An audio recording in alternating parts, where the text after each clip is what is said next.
नमस्कार. जय महाराष्ट्र. जय महाराष्ट्र. समोरून ज्या जोरदारपणे जय महाराष्ट्राची गर्जना झालेली आहे त्याच्यामुळे महाराष्ट्रातल्या आणि देशातल्या तमाम मराठी जनांना, हिंदू जनांना लक्षात आलं असेल माझ्यासमोर कोण बसला आहे. कारण जय महाराष्ट्र आवाज घुमवणारे बाळासाहेब ठाकरे, त्यानंतर उद्धवजी ठाकरे आज या स्टुडिओमध्ये आपल्याबरोबर उपस्थित आहेत. गेल्या 1 महिन्यापासून महाराष्ट्रात, देशात जे एक राजकीय वादळ निर्माण झाल्याचा भास निर्माण केले जातोय त्याचे संपूर्ण केंद्रबिंदू उद्धव ठाकरे आहेत. आणि ज्यांना प्रतीक्षा होती मोठ्या प्रमाणात की उद्धव ठाकरे कधी बोलतील या सगळ्या विषयावर आणि लोकांच्या प्रश्नांना थेटपणे कधी उत्तरं देतील, अशी बहुचर्चित आणि बहुप्रतीक्षित असलेली मुलाखत आज ते सामनासाठी देत आहेत. उद्धवजी, मी आपलं स्वागत करतो. फार नमनाला घडावर तेल न घालता थेट प्रश्नाकडे आपण येऊया. कारण गेल्या काही दिवसात महाराष्ट्रात आणि देशात ज्या घडामोडी घडवल्या जात आहेत त्याच्यामुळे महाराष्ट्राचं समाजमन अस्वस्थ आहे. आपण किती अस्वस्थ आहात किंवा आपली भूमिका पुढे काय आहे, यातून शिवसेना कशी पुढे जाईल, अशा अनेक प्रश्नांचं काहू या राज्याच्या मनामध्ये, जनतेच्या मनात नाही, महाराष्ट्राच्या मनामध्ये मारलेलं आहे. पण तरीही मला आज तुम्ही खूप रिलॅक्स दिसताय उद्धव साहेब. म्हणजे मला याचं कारण समजत नाही की आज मी आपल्याला पाहतोय का गेले काही दिवस पाहतोय आपल्या चेहऱ्यावर कोणताही तणाव दिसत नाही आणि आपण अत्यंत मोकळेपणाने इथं आलात आणि बोलताय. हे काय रहस्य आहे? हे रहस्य साहजिकच आहे. माझी माँ आणि शिवसेना प्रमुख बाळासाहेब यांच्याकडनं आलेले एक हे रसायन आहे. माँ म्हटल्यानंतर शांत, सौम्य, संयम, आणि साहजिकच आहे बाळासाहेब म्हटल्यानंतर वर्णन करण्याची आवश्यकता नाही आहे. आज जवळपास 1 वर्षानंतर आपण भेटतो आहोत. होय. मला आठवतं आहे गेल्या वर्षी या दिवसात जेव्हा आपली मुलाखत घेतली होती तेव्हा कोरोनाचा कहर हा वरखाली होत होता. त्या कोरोनामध्ये जे काय करता येणं शक्य होतं ते मी राज्याचा मुख्यमंत्री म्हणून आणि अभिमानाने सांगेन की माझ्या राज्याचा कुटुंब प्रमुख म्हणून मी केलं. त्याच्यानंतर आता पाहिलं असाल, कारण त्यावेळेला लॉकडाऊन होता, मंदिरं बंद होती, सणासुदींना बंदी होती. पण यावर्षी आपण पहिली पंढरपूरच्या वारी तिला परवानगी दिली म्हणण्यापेक्षा तिच्यामध्ये कोणताही अडथळा येऊ दिला नाही आणि जल्लोषात ती पार पाडली. म्हणजे पुन्हा एकदा सणासुदीला सुरुवात झालेली आहे. आता दहीहंडी येईल, गणपती येतील, नवरात्री येईल, दिवाळी येईल. पुन्हा एकदा आपल्या आयुष्यामध्ये उत्सव, उत्साह आणि आनंद ह्याची सुरुवात झालेली आहे. एक मध्ये जणू काही पॉज बटन दाबलं गेलं होतं. आपल्या सगळ्यांच्या सहकार्याने आपण कोरोनातून आणि त्या संकटातून बाहेर पडलो. मला आनंद आहे. आता आपण सुरुवातीला जे म्हटलं की एक वादळ आल्याचा आभास होतोय. वादळ म्हटल्यानंतर पालापाचोळा उडतो. तो पालापाचोळा उडतोय सध्या, आणि तो पालापाचोळा एकदा बसला की खरं दृश्य हे लोकांसमोर नक्कीच येणार आहे. मी शांत कसा, तर मला चिंता नाही आहे. चिंता माझी नाही आहे, शिवसेनेची तर बिलकुल नाही आहे. हां, थोडीफार जी आहे ती नक्कीच मराठी माणसांची आणि हिंदूंची आहेच, हिंदुत्वाची आहे. ह्याचं कारण हिंदू द्वेष्टे हे आपल्या घरातच आहेत. मराठी द्वेष्टे, मराठी माणसाची एकजूट तुटावी, फुटावी, हिंदूंमध्ये फूट पडावी, आणि जी मेहनत माननीय शिवसेना प्रमुखांनी हयातभर केली मराठी माणसाची एकजूट करण्यासाठी, हिंदुत्वाची, हिंदूंची एकजूट करण्यासाठी, ती आपल्याच काही कपाळकरंट्यांच्या हातनं तोडावी, मोडावी असा हा प्रयत्न केला जातोय. ती मला एक चिंता आहे. आणि म्हणून मी जे म्हटलं की हा पालापाचोळा सध्या उडतोय, कोण कुठे, हा इकडनं पालापाचोळा तिकडे जातोय, पुन्हा इकडे येतोय. ही जी गळणं गरजेची होती ती पानं ही उडतात.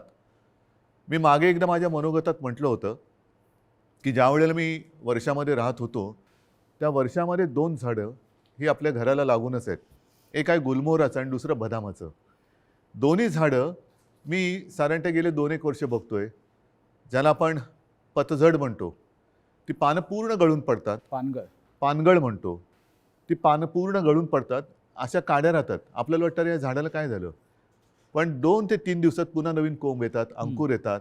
आणि मी बघितले 8 दिवसामध्ये 10 दिवसात ते बदामाचं झाड सुद्धा हिरवंगार झालं, गुलमोहर सुद्धा हिरवागार वा, झाला. वा. म्हणून जी सडलेली पानं असतात ती झडलीच पाहिजेत. ती झडतायत पानं, ती सडलेली पानं आहेत. म्हणजे आता पानं झडून पडतायत. आता सडलेली पानं झडतायत. ज्यांना त्या झाडाकडनं सगळं काही मिळालं, सगळा रस मिळाला, सगळं मिळालं म्हणून त्यांचा टवटवीतपणा होता, ती पानं सगळं झाडाकडनं घेऊन ती गळून पडतायत. आणि हे बघा कसं उघडं बोडकं झाले झाड, असे ते दाखवायचा प्रयत्न करतायत. पण दुसऱ्या दिवशी आपला माळीबुवा येतो, ती झाड सगळी पुन्हा ती पानगळ केराच्या टोपलीत घेतो आणि घेऊन जातो. आता ती प्रक्रिया सुरू आहे केळ्याच्या टोपलीत झडलेली सडलेली पानं टाकण्याचा. आता सुरू झाले, आता नवीन कोंब फुटायला लागलेले आहेत. आणि शिवसेना आणि तरुण युवा हे नातं हे शिवसेनेच्या जन्मापासूनचं आहे. नक्कीच, कारण वयाच्या 80 हां, मात्र एक आहे, हां. अजूनही काही ज्येष्ठ शिवसैनिक हां. ते येऊन येऊन भेटत आहेत, ज्यांनी बाळासाहेबांसोबत काम केलेलं आहे, पहिल्या पिढीचे ज्यांना म्हणू.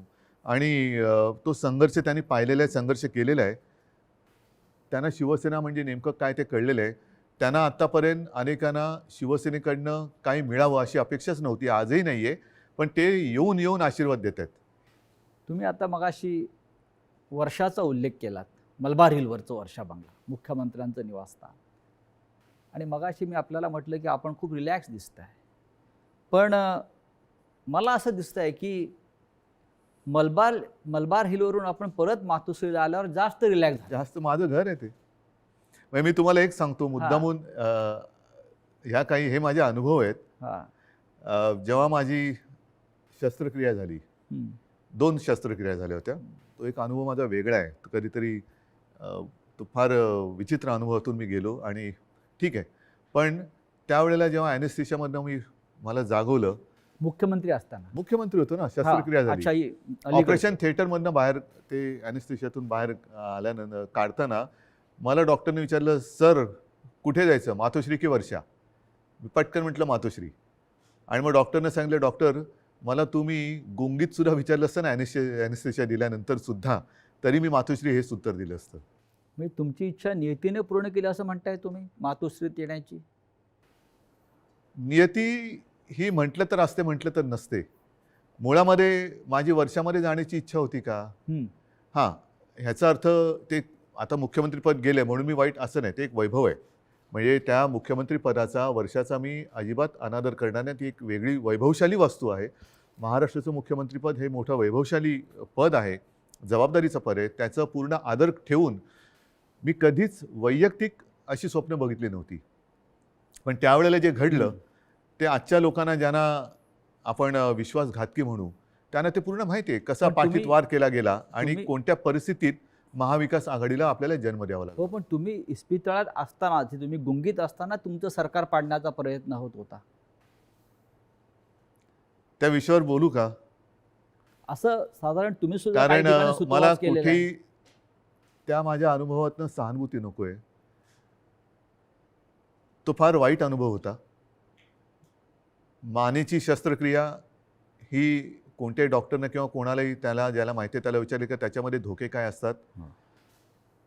ह्याची कल्पना मलाही होती. पण ती करणं मला गरजेची होती. ती केल्यानंतर पहिली शस्त्रक्रिया झाली, त्यातून मी चांगला बाहेर पडलो होतो. अचानक एक 5-7 दिवसानंतर सकाळी जाग आल्यानंतर, खरं म्हणजे त्या दिवशी मला डॉक्टरने सांगितलं होतं की उद्धवजी उद्या आपल्याला जिना चढायचा आहे. तर मी मानसिक तयारीत होतो की आज जिना चढायचं, एक एक पाऊल पुढे जायचं आहे. सकाळी जाग आल्यानंतर जरा थोडासा एक आळस द्यायचा प्रयत्न केला तर मानेमध्ये जो एक असा क्रॅम्प म्हणतो असा आला आणि माझी मानेखालची सगळी हालचाल बंद झालेली. म्हणजे मला श्वास घेताना मी बघत होतो माझं पोटही हलत नव्हतं. पूर्णपणे मी निश्चल झालो होतो. एक ब्लड क्लॉट तिकडे आला होता. सुदैवाने डॉक्टर वगैरे सगळे जागेवर होते आणि ज्याला तो गोल्डन आवर म्हणतात, त्या गोल्डन आवरमध्ये ते ऑपरेशन झालं. म्हणून मी तुमच्यासमोर आज उभा आहे. त्या काळामध्ये माझ्या कानावर येत होतं, माझे हातपाय हलत नव्हते, बोटं हलत नव्हती. सगळ्यात टेन्शन मला होतं की समजा कुठे काय डास चावला, मुंगी चावलं तर खाजवायचं कसं. म्हणजे हा एक वेगळा विचित्र भाग होता. पण त्या काळात माझ्या कानावर येत होतं की काही जण मी बरा व्हावा म्हणून देवावरती अभिषेक करत होते. आणि काही जण मी असाच राहावा म्हणून देव पाण्यात बुडून बसले होते. देव पाण्यात बुडून बसलेले लोक आता पक्ष बुडवायला निघालेत. आणि तेव्हा हे पसरवलं जात होतं की हा काय आता उभा नाही राहत, आपलं काय होणार, तुझं काय होणार. म्हणजे ज्या काळामध्ये आपल्या पक्षाला सावरण्याची वेळ होती, आपला मी पक्षप्रमुख, कुटुंबप्रमुख, शस्त्रक्रिया झाल्यानंतर माझी हालचाल होत नव्हती, त्या काळामध्ये ह्यांच्या हालचाली जोरात होत होत्या. हे नाही म्हटलं तरी एक मला वेदनादायी एक सत्य हे आयुष्यभर माझ्यासोबत राहणार, की जेव्हा आणि मी तुम्हाला जबाबदारी दिली होती पक्ष सांभाळायची, नंबर 2चं पद होतं, पक्ष सांभाळायला म्हणून पूर्ण विश्वास दिला होता. तो विश्वासघात तुम्ही, मी हॉस्पिटलमध्ये असताना म्हणजे माझी हालचाल बंद होती तेव्हा तुमची हालचाल जोरात होती, आणि ती सुद्धा पक्षाच्या विरोधात.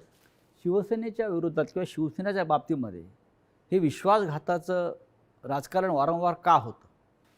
ह्याचं कारण शेवटी आम्ही पक्ष हा प्रोफेशनली नाही चालवत असं मी म्हणेन.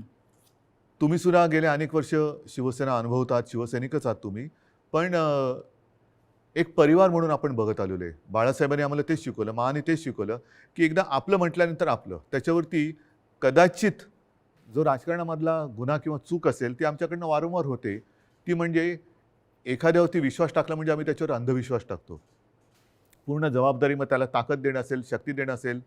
म्हणजे 2014 साली जे आत्ता आम्ही हिंदुत्व सोडलंय म्हणून आवई उठवत आहेत, मारतायत, बोंब मारतायत, त्यांना मला हाच प्रश्न विचारायचा आहे की 2014 साली भाजपाने युती तोडली होती तेव्हा आपण काय सोडलं होतं? काहीच सोडलं नव्हतं. आजही नाही सोडलेलं हिंदुत्व. पण तेव्हा जो एक मधला काळ आला होता, विरोधी पक्ष एक शिवसेना झाली होती, म्हणजे अनेकांना असं वाटलं होतं की शिवसेना आता संपेल, पण शिवसेना एकाकी लढली आणि 63 आमदार निवडून आलेले. त्या काळामध्ये विरोधी पक्षाची जी जबाबदारी आपल्यावरती आली तेव्हा सुद्धा मी पद कोणाला दिलं होतं? आता सुद्धा जर भाजपनी आत्ता जे केलेलं आहे हे माझ्याशी बोलणी केल्याप्रमाणे हे आत्ता केलं, हे बोलणी केल्याप्रमाणे तेव्हा केलं असतं तर सन्मानाने झालं असतं. देशभरामध्ये पर्यटन करण्याची गरज लागली नसती. आणि असं मी ऐकलं, असं मी वाचलं, माझ्याकडे माहिती नाही, पण हजारो कोटी रुपये खर्च केले गेले. विमानांचा खर्च, हॉटेलचा खर्च, हे त्याच्यानंतर काही आणखीन अतिरिक्त खर्च म्हणजे खोक्यातला असेल. त्या खोक्यात काय दडलंय हे ज्याचं त्याला माहीत, देणाऱ्याला आणि घेणाऱ्याला कळलं असेल. पण हे फुकटात झालं असतं ना, आणि सन्मानाने झालं असतं. हेच तर मी सांगत होतो. मग का घडवलं? कारण त्याने शिवसेना संपवायची आहे. जे शिवसेनेबरोबर ठरवलं होतं 2.5 वर्षाचं मुख्यमंत्रीपद, हेच तर तुम्ही आता केलं. आणि ते जर केलं असतं तर निदान 5 वर्षामध्ये भारतीय जनता पक्षाला एकदा तरी 2.5 वर्षात मुख्यमंत्रीपद मिळालं असतं. ही जी काय आता सोंगढोंग करतायत आम्ही शिवसेनेला, आता ही शिवसेना ते म्हणतात ती शिवसेना नाही आहे. हे सगळं तोडफोड करून त्यांचं समाधान होत नाही. त्यांना शिवसेना संपवायची आहे. ह्यांचा वापर करून ते शिवसेना संपवायला बघतात. का संपवायचे असं वाटतं आपल्याला? आतापर्यंत गेल्या 56 वर्षात शिवसेना संपवण्याचे प्रयत्न अनेक आणि प्रत्येक वेळेला शिवसेना अधिक जोमाने आणि तेजाने उभी राहिलेली आहे.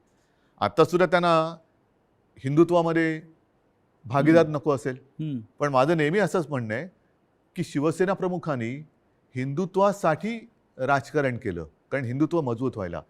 हे जे करतायत ते राजकारणासाठी हिंदुत्व वापरतायत. हा आमच्या आणि त्यांच्या हिंदुत्वातला फरक, जे विचारतात ना तुमचं आणि भाजपचं हिंदुत्वामध्ये फरक काय, तो हा आहे.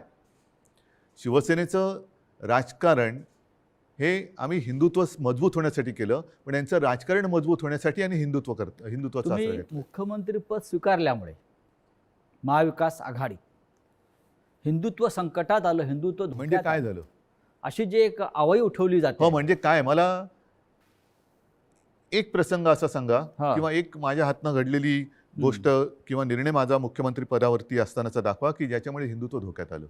एक निर्णय दाखवा. तर तुम्ही तेव्हा अयोध्येला आत्ता सुद्धा गेला होतात. अयोध्येमध्ये महाराष्ट्र भवन आपण उभं करतो, बरोबर आहे. हे हिंदुत्वाला सोडून आहे की नाही?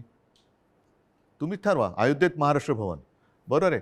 मुख्यमंत्री होण्याच्या आधी सुद्धा मी अयोध्येत गेलो होतो, प्रत्येक वेळेला आपण होतात. मुख्यमंत्री झाल्यावरती सुद्धा अयोध्येत गेलो होतो. कोण काय म्हणेल मी परवा नाही केली.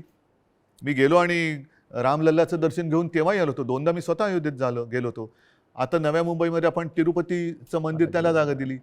प्राचीन जी मंदिरं आहेत त्यांचं संवर्धन करणं, जतन करणं हे आपण सुरू केलं. गडकिल्ल्यांचं आपण सुरू केलं. हे कुठे, ह्याच्यात हिंदुत्व कुठे गेलं? हिंदुत्व तर असं कोणताही निर्णय नाही आहे की ज्याच्यामध्ये आपण हिंदुत्वापासून दूर गेलेलो आहे. अशा अनेक गोष्टी सांगता येतील.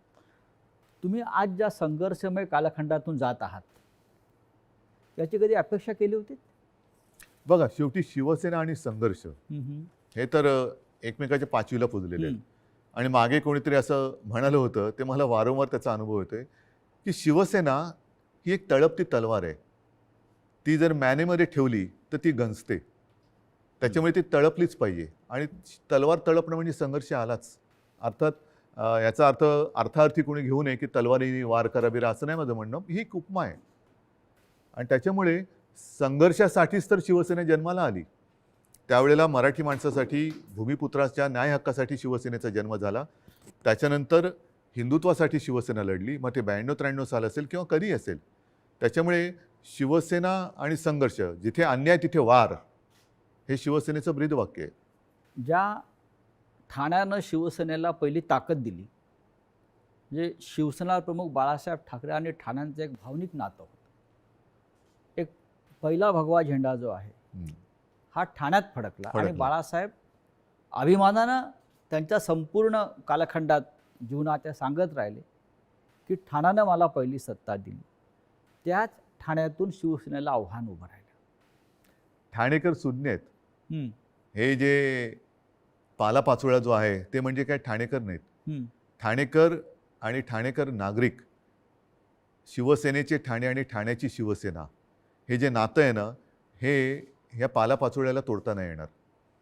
त्याच्यामुळे मी तर म्हणेन पूर्ण महाराष्ट्र आणि ठाणंसुद्धा, अर्थात त्याच्यात आलं मुंबईसुद्धा आली, सगळेजणं निवडणुकांची वाट बघत आहेत. आणि म्हणून माझं मत हेच आहे की याच्या पुढे एक असा कायदा झाला पाहिजे की ज्यांना कोणाला युती करायची असेल त्या दोन्ही पक्षांचं, 3 पक्षांचं, 10 पक्षांचं जे काय कडबोळ तुम्हाला करायचं असेल ते करा. मात्र तुमच्यामध्ये करार मदार काय झालेला आहे तो जनतेसमोर ठेवा. जागा वाटप किती होणार आहे, कोणत्या ध्येयावरती, धोरणावरती तुम्ही युती करणार आहात, काय पुढे करणार आहात, हे करा. म्हणजे काय झालं असतं, एक तर जे माझं आणि भारतीय जनता पक्षाचं ठरलं होतं ते जे आता आधी नाकारून आता त्यांनी ते केलं, हे आधी जनतेसमोर उघडपणाने आलं असतं. दुसरी गोष्ट, निवडणुकीनंतर जे काय त्यामुळे मला करावं लागलं, महाविकास आघाडीचा जन्म नसता झाला. तो महाविकास आघाडीचा जन्म आम्ही दिला तेव्हासुद्धा तुम्ही बघितलं की आम्ही शपथ जी मी घेतली ती शिवतीर्थावरती घेतली. छत्रपती शिवाजी महाराजांच्या पुतळ्याच्या आणि बाळासाहेबांचं स्मारक आहे तिकडे, त्या साक्षीने घेतली. हजारो लाखो लोक आणि शिवतीर्थ हे भगवं पूर्ण फुलून गेलं होतं, ओसांडून वाहत होतं पूर्ण. म्हणजे जर लोक नाराज असतील तर तिकडे कोणी आलं नसतं. पण तरी देखील माझं मत असं आहे की आता निवडणुका घ्या. जर आम्ही महाविकास आघाडी स्थापन करून चूक केली असेल तर लोक आम्हाला घरी बसवतील. आणि जर भारतीय जनता पक्षाने माझं, कारण शेवटी जनता मला ओळखते, नाही म्हटलं तरी आता आमची 6वी पिढी ही महाराष्ट्राच्या जनतेसाठी काम करते. 6वी पिढी, त्याच्या आधीच्या पिढ्यासुद्धा होत्या. पण एक तर लोक त्यांना घरी बसवतील त्यांनी चूक केली असेल तर, जो करार त्यांनी आमच्याशी केला होता तो तोडला म्हणून, नाहीतर आम्ही पाप केलं म्हणून आम्हाला घरी बसवतील. होऊ द्या जनतेच्या कोर्टात फैसला, माझी तयारी आहे. पण या सगळ्या कालखंडामध्ये कधी नव्हे तो एक अघोरी प्रकार होतो आहे जो महाराष्ट्रात कधीच झाला नव्हता. तो म्हणजे कोणीतरी संपूर्ण शिवसेना हायजॅक करण्याचा प्रयत्न करत आहे. कारण त्यांना पर्याय नाही आहे. कारण नीट लक्षात घ्या, हा महत्त्वाचा प्रश्न आहे, एक बारकाव लक्षात घ्या. जे काय थोडंफार कायद्याचं ज्ञान मी लोकांशी बोलून, कायदेतज्ञांशी बोलून समजून घेण्याचा प्रयत्न केलेला आहे, त्यातून सांगतो की पूर्वी 2/3 ही सदस्य संख्या झाली का वेगळा गट स्थापन करता येऊ शकत होता. आता तो कायदा गेला. आता हे जे बाजूला झाले ते भले 2/3 असतील किंवा आणखीन काहीतरी असतील, त्यांना वेगळा गट स्थापन करता येत नाही. हे कायदेतज्ञांनी सांगितलेले आहे. मी कायदा लिहिलेला नाही, मी कायदा वाचलेला नाही. मी घटनातज्ञांनी ज्यांनी त्याचा अभ्यास केला त्यांनी सांगितलेली मतं ऐकून आणि त्यांच्याशी बोलून सांगतोय. म्हणजेच काय की ह्या गटाला कुठल्या ना कुठल्या तरी पक्षामध्ये विसर्जित किंवा सामील व्हावं लागेल ह्या गटाला. मग त्यांच्यासमोर पर्याय काय आहेत, एक तर भाजपात जावं लागेल, नाहीतर दुसरे सपा आहेत, MIM वगैरे असे जे काही छोटे छोटे पक्ष आहेत त्यांच्यात जावं लागेल. आणि हे जर का कुठल्या पक्षात गेले तर भारतीय जनता पक्षाचा ह्यांना जो उपयोग करून घ्यायचा आहे तो उपयोग संपेल. कारण त्यांची ओळख त्यांना ती द्यावी लागेल की आता आम्ही भाजपात गेलो, आता आम्ही समाजवादीत गेलो, आता आम्ही बच्चू कडूंच्या पक्षात गेलो. तर म्हणून ते एक भ्रम निर्माण करतायत की आम्ही म्हणजेच शिवसेना. जे मधल्या काळामध्ये क्लिप फिरली बघा, असं माझ्या काळात कधी झालं नव्हतं, माझ्या बाजूला उपमुख्यमंत्री अजितदादा पवार बसायचे, पण त्यांनी कधी माझा माईक नव्हता खेचला. काही वेळेला त्यांना अधिक त्यांच्याकडे माहिती असायची अर्थसंकल्प किंवा काय, तर मी त्यांना सांगायचो की दादा तुम्ही उत्तर द्या, पण माझ्याकडनं कोणी माईक नाही खेचला. माईक कारण खेचणं तुम्ही ठाकरे आहात. तो तर भाग झालाच, पण एक आमच्या महाविकास आघाडीमध्ये एक समन्वय. सभ्यता होती, सभ्यता होती. सभ्यता होती आणि समन्वय होता. असो, त्याच्यावरती नंतर बोलायचं तर मी बोलेन. पण त्याच्यामध्ये जे उपमुख्यमंत्री बोलले की हे म्हणजे शिवसेना, म्हणजेच त्यांचा डाव असा आहे की शिवसैनिकांमध्येच लढाई लावायची, शिवसेना खतम करायची. एकदा का काम संपलं की पालापाचोळा तुम्ही जे मगाशी म्हणालात तो टोपलीत भरला की नेऊन टाकायचा. पण त्यांचं अशी योजना होती की बाळासाहेब ठाकरेंनंतर ही शिवसेना परत खतम करायचीच त्यांचं स्वप्न होतं, पण बाळासाहेबांनंतर तुम्ही शिवसेना उभी केली. त्यांच्या पोटात तेच दुखतंय. त्यांना शिवसेना आणि ठाकरे वेगळे करायचे, जसं गांधी आणि काँग्रेस वेगळी गांधी आणि करायची. काँग्रेस. आणि त्यांच्यात एक तुम्ही बघा, मला टीकात्मक केवळ बोलायचं म्हणून मी बोलत नाही, पण दुसरे जे आता सरदार वल्लभभाई पटेल, सुभाषबाबू, तसं बाळासाहेब, हे स्वतःचेच म्हणून आता लोकांसमोर आणायचं. म्हणजे आपल्याकडनं काही आदर्श निर्माण नाही झाला तर दुसऱ्यांचे जसं पक्ष फोडतायत तसं आदर्श फोडायचे, आदर्श म्हणजे पळवायचे आदर्श आमदारांप्रमाणे. फोडायचे म्हणा किंवा पळवायचे म्हणा, पळवायचे. आणि मग ते आपलेच म्हणून लोकांसमोर जायचं. तसं त्यांचं चाललंय की बाळासाहेबांना त्यांनी मान सन्मान तर दिलाच पाहिजे, नाही तर लोक जोडे मारतील, लोक ठेवणार नाहीत त्यांना जागेवर. कोणी असला आणि तो बाळासाहेबांच्या विरोधात काही बोलला तर लोक हाणतीलच जोडा त्याच्या. तर म्हणून त्यांना बाळासाहेब पाहिजेत, पण आता ठाकरे आणि शिवसेना हे नातं तोडायचं आहे. माझं आव्हान आहे की ठाकरे आणि शिवसेना नातं तोडून दाखवा. मात्र ते करताना माझ्या वडिलांचे फोटो लावून मतं मागू नका. प्रत्येकाला आईवडील असतात आणि त्यांच्याबद्दल मला आदर आहे. मला माझ्या आईवडिलांबद्दल आदर आहे, तसं प्रत्येकानं प्रत्येकाच्या आईवडिलांबद्दल आदर असायला पाहिजे. आता गेल्या आठवड्यात गुरुपौर्णिमा झाली. मी माझ्या वडिलांना, आजोबांना गुरु मानतो. प्रत्येकाने पितृदेव भव मातृदेव भव देव मानलं पाहिजे. स्वतःच्या आईवडिलांचे फोटो लावावेत आणि मतं मागावीत. जर आज माझ्या दुर्दैवाने माझे आईवडील माझ्यासोबत असे नाही आहेत, पण ते नेहमी मी माझ्यामध्ये आहे असं मानतो, पण ज्यांची आई आणि वडील हे सुदैवाने त्यांच्यात आहेत, तर मी म्हणेन असा आशीर्वाद पुन्हा दुसरा मिळू शकत नाही. त्यांना घेऊन सभा घ्याव्या, भाषणं करावीत आणि मतं घ्यावीत. माझे वडील काय चोरताय? माझे वडील कशा? म्हणजेच काय की तुमच्यात कर्तृत्व नाही आहे, तुमच्यात हिंमत नाही आहे, तुम्ही मर्द नाही आहात, तुम्ही विश्वासघातकी आहात. आणि लोकांचा, माझा तर केलाच, लोकांचा विश्वासघात करताना बाळासाहेबांच्यावरनं संभ्रम कशाला करतायत? तुमच्यात तुमचा मर्दाचा चेहरा घ्या आणि जा पुढे आणि मागा मतं. नाही, पण निवडणूक आयोगापुढे आता एक नवीन खटला उभा राहतो आहे. तो म्हणजे धनुष्यबाण कोणाचं चिन्ह, जे शिवसेनेचं जे लोकांपर्यंत पोहोचलं. बघा, मला अजूनही देशाच्या घटनेवरती भरोसा आहे, कायद्यावरती भरोसा आहे. चोरीमारी सगळीकडे चालते असं माझं मत नाही आहे तेवढा. कारण मी जे म्हटलं ना की सत्यमेव जयते, नाहीतर हे तुम्हाला वाक्य पुसावं लागेल आणि मग 2 वाक्य करावं लागेल एकाची. एक तर म्हणजे असत्यमेव जयते आणि दुसरं वाक्य सत्तामेव जयते. त्याच्यामुळे सत्तामेव जयते पुढे तुम्ही असत्य घेऊन जर का करणार असाल तर ते काही लोक खपून नाही घेणार. आज वेळ अशी आणलेली आहे, हे दुर्दैव आहे महाराष्ट्राचं म्हणतो, की ठाकरेंना पुरावे द्यावे लागतात शिवसेना खरी किंवा खोटी. नाही, लोक वाट बघतायत निवडणुकांची. म्हणजे आम्हाला पुरावा द्यायची गरज नाही. लोक म्हणतात की आम्हाला निवडणुका येऊ दे, ध्यानच पुरून टाकतो. बरं, जनताच पुरावा देईल. जनताच त्यांना पुरून टाकेल राजकारणामध्ये. आज जी फूट दिसते शिवसेनेत, अशा प्रकारची फूट याआधी राणे भुजबळांनाही पाडता आली नव्हती.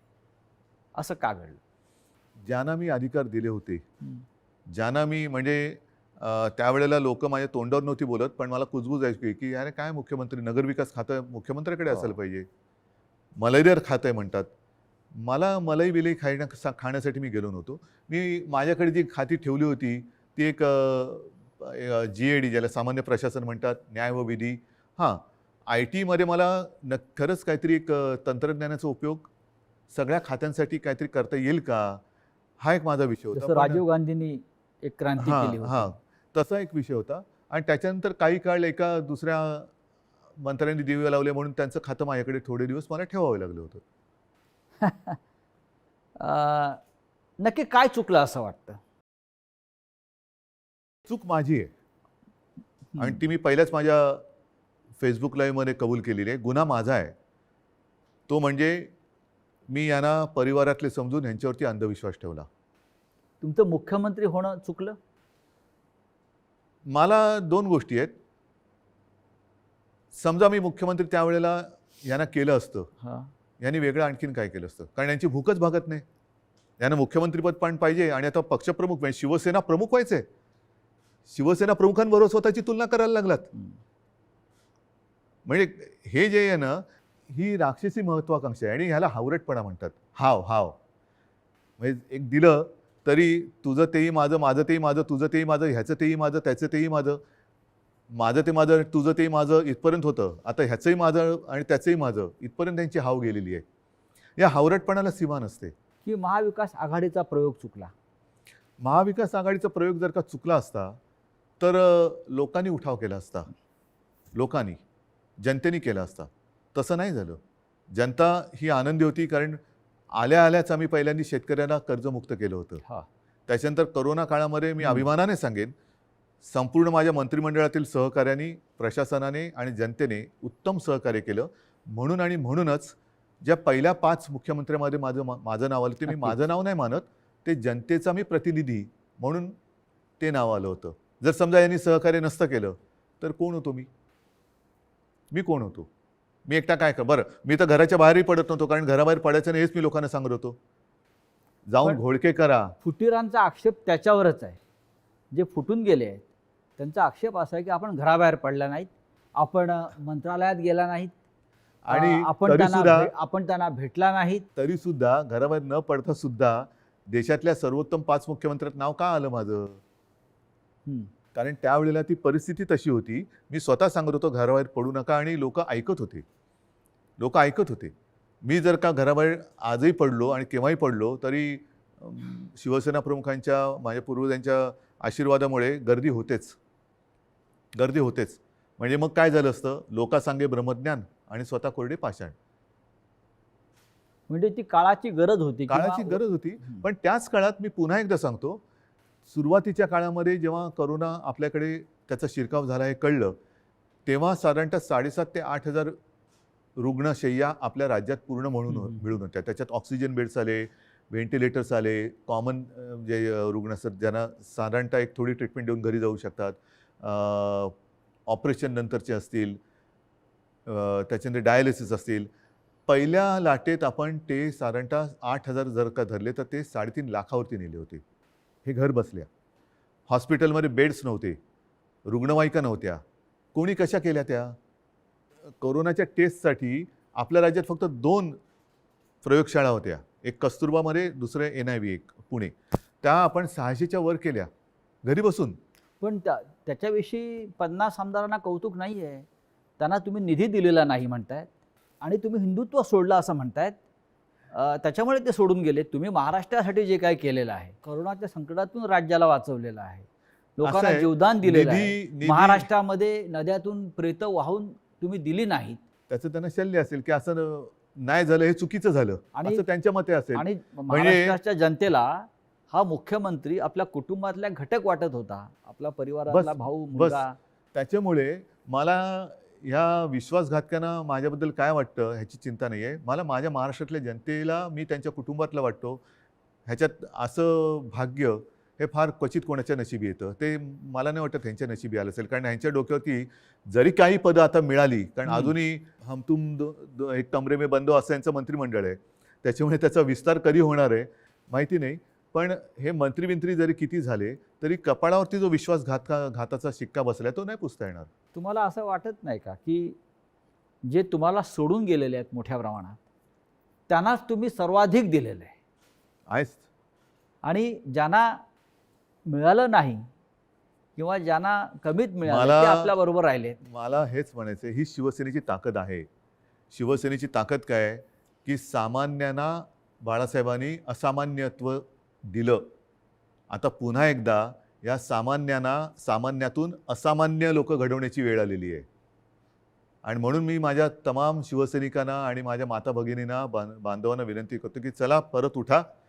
आता पुन्हा एकदा सामान्यांना असामान्य बनवूया. कारण हे सारी लोक होती आणि ह्यांना ती चूक, मी पुन्हा तेच म्हणेन की ही चूक माझी आहे की त्यांना ताकद दिली. पण त्या ताकदीने ते उलटा वार नुसता नाही केला, तर राजकारणामध्ये ज्या आईने जन्म दिला त्या आईला गिळायला निघालेली अवलाद आहे. नुसतं आईवरती वार करणारे आपण म्हणत होतो तशी नाही आहे. ही राजकारणात ज्यांनी यांना जन्म दिला त्या आईला म्हणजे शिवसेनेला गिळायला निघालेली अवलाद आहे. ज्या पण तेवढी ताकद हो, त्यांच्यामध्ये नाही आहे, कारण शेवटी आई ही आई असते. नक्कीच. तुम्ही आईचा उल्लेख केलात. कालपर्यंत हे सगळे लोक या शिवसेनेला आपली आईच मानत होती. तुमच्याबरोबर वर्षावरती अनेकांना मी बसलेले बघितले शेवटच्या क्षणापर्यंत. हो, पण आत्ताच तुमचा आधीचा प्रश्न काय होता की मी यांना भेटत नव्हतो. तुम्हाला भेटून ते कधी सुरतला गेले, कोण गोव्याला गेलं, कोण गुवाहाटीला गेलं. 50 खोक्यांची इतकी ताकद असू शकते जी निष्ठा विकत घेऊ जाऊ शकते? निष्ठा नाही विकली जात. विकली जाते ती निष्ठा नसतेच. निष्ठा ही म्हणजे विकली जाऊ महाराष्ट्रात शकत पण नाही. महाराष्ट्रात पण झाडं आहे, डोंगर आहे, हॉटेल आहे. किती सुंदर आहे महाराष्ट्र. महाराष्ट्रात फार म्हणजे ग्रामीण भागातल्या आमदारांना महाराष्ट्राच्या निसर्गाची भुरळ पडत नाही आणि गुवाहाटीच्या निसर्गाची भुरळ हो. पडते. म्हणजे मला कळतच नाही, मग तुम्ही महाराष्ट्रातल्या मातीत कसे काय जन्माला आलात? ज्या महाराष्ट्राच्या मातीत जन्माला आलात त्या मातीची तुम्हाला ओढ नाही, प्रेम नाही, त्या मातीची तुम्हाला कधी वैभव दिसलं नाहीये काय? मी स्वतः कलाकार आहे.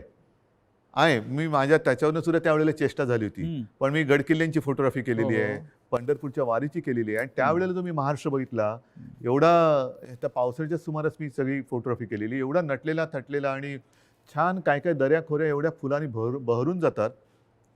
तुम्हाला आम्ही तर शहरी बाबू, तुम्ही ग्रामीण भागातले, तर ग्रामीण भागात राहून तुम्हाला महाराष्ट्राचं सौंदर्य दिसत नाही, त्याचं वर्णन करावं असं कधी वाटलं नाही. आणि डायरेक्ट गुवाहाटी, मी गुवाहाटी का वाईट नाही म्हणत, प्रत्येक प्रदेश चांगला आहे, पण ह्यांना हे काय मातीसाठी करणार? इतिहास काळापासून दिल्ली आणि महाराष्ट्राचा कायम झगडा आहे.